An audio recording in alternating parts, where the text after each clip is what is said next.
Next we'll talk about this mixed air process with two example. First example with the 50-50% mixing. Mixing means I'm talking about the return air and the fresh air. Fresh air from outside, return air from the room itself. And in actual practice, we are not taking the complete fresh air.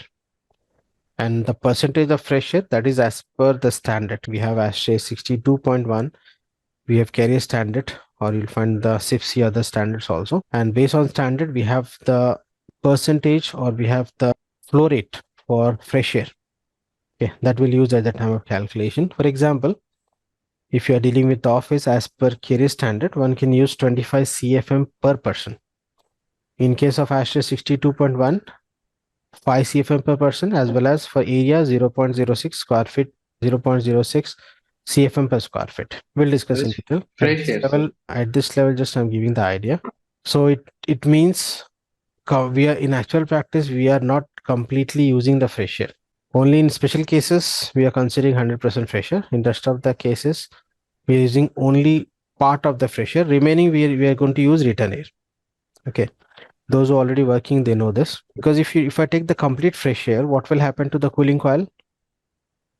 The load on the cooling coil will affect na? Because the outside air is what? The outside air is, in summer, the outside air is what? Hot and humid. So if you take the complete fresh air to cool down, to reduce the temperature, say from 95 degree Fahrenheit to 76, 95 degrees centigrade Fahrenheit, I'm considering say outside temperature. For example, this may vary from location to location. For example, for a particular location, outside temperature say 95 degree Fahrenheit. So 95 to 75 or 76 means we required more energy, na? Okay, so we don't, and that is not required. Complete fresh air is not required. We require part of that fresh air to maintain the oxygen level, to exhaust the fall smell and all that, as per the standard that we have, detailed standard at the time of load calculation. So at the time when we deal with the calculation, remember, we are not taking the complete fresh air, partly fresh air. Remaining is a return air. So this process is related to that. That's why I'm giving the idea, but don't worry about the fresh air and all. We have a detailed topic to discuss in load calculation. So you see the example is 50% fresh air and 50% return air. First example. In second example, we'll consider say 30-70 ratio, but just for example, for learning point of view. So let me relate these points first. So you can find the 3 point, point 1, point 2, point 3. First, point 1 condition. I'm considering point 1 as outdoor condition.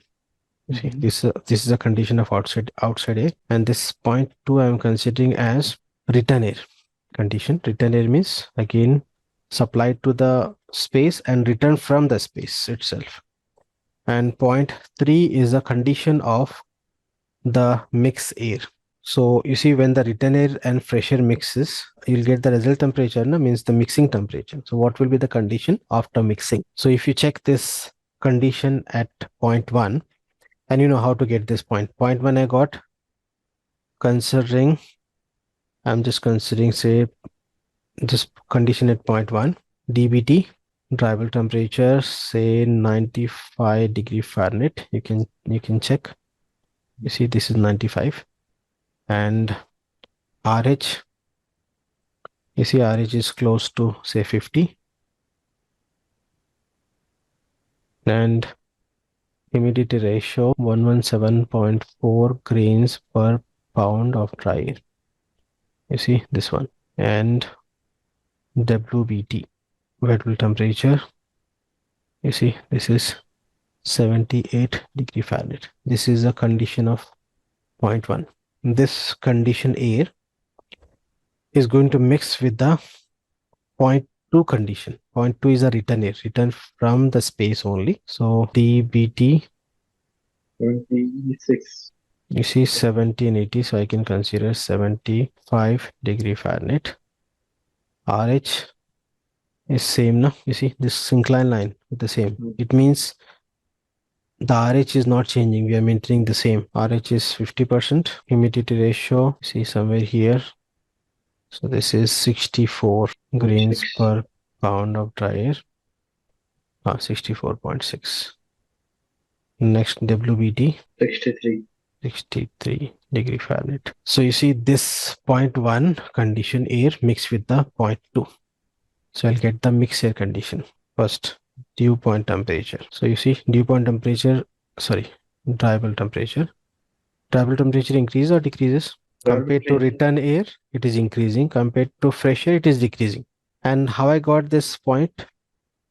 Because you see in this example, we are considering 50-50%. So this is a midpoint of this line. If I consider say 70% return air and 30% fresh air, in that I can mark somewhere here. Okay, like 70-30 ratio. But in this case, 50% means as per the percentage, you can find this point. Getting my point?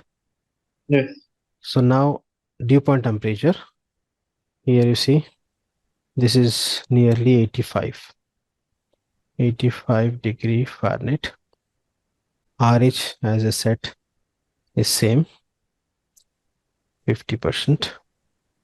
And you see whatever the percentage you are considering, you can get in the state line with the RH, with the constant RH as per the process. Remember this point. Next, humidity ratio 90.4 and WBT, you see 71 degree Fahrenheit. So in this case, we are not bothered about RH, is same, but you see the temperature compared with the return air increases and compared with the fresh air decreases. So in one way we're getting the advantage, another way we're getting the disadvantage. So in order to reduce this temperature, we require this cooling. Means one important point here. Now to reduce this temperature as per the room requirement, cooling is required. So it means the fresh air is going to be one of the major load on the cooling coil. Remember this. And nothing but this is the heat gain through ventilation. Very, very important. At the time of load calculation, we'll discuss in detail. So fresh air is going to be the major load on the cooling coil.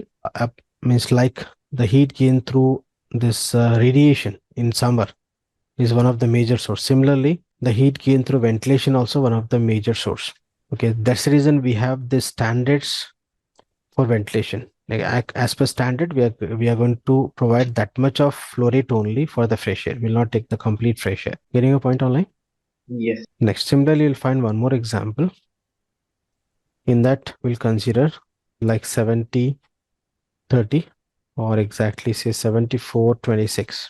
At this level, just get the idea how this parameter is changing. At the time of psychrometric analysis, you'll get the clear idea, because at this level, we are talking about only the condition of the mixed air. At the time of psychrometric analysis, we'll find out the condition of all the air, like fresh air, return air, supply air, mixed air. So that we can call as a psychrometric analysis. So this is just an example for the mixed air condition. Later, we'll deal with the different conditions for the different types of air. Similarly, one more example I've given. In this case, you see this part says 74% and this part say 26%. So on the scale, you need to find out the percentage and mark this point and find out the mixed air conditions. So if you know the outside condition and the return air condition, one can find out the condition for the mixed air, and this also will help at the time of the load calculation. Just understand the process, but how to use is the next story at the time of load calculation. So this was about the process.